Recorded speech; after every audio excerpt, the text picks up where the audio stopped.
मित्रांनो, आज मला शाळेला सुट्टी होती आणि मी बाबांना म्हणालो मला गरमागरम वडापाव खायची इच्छा झाली।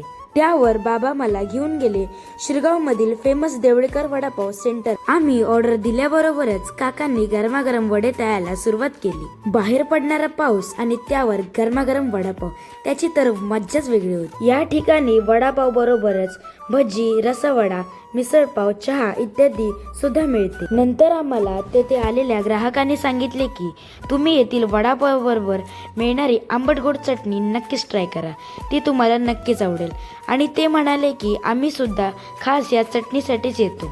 थोड्याच वेळात मी वडापाव ट्राय केला आणि त्याबरोबर मिळणारी आंबट गोड चटणी सुद्धा ट्राय केली।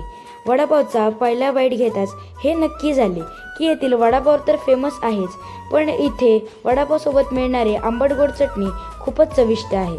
पण सुद्धा या वडापावला 5 स्टार रेटिंग देऊन टाकली।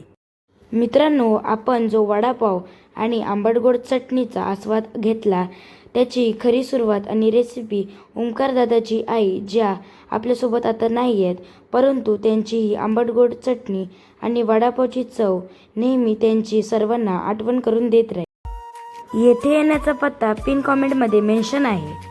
तुम्ही देखील या वडापाव सेंटरला नक्कीच एकदा भेट द्या।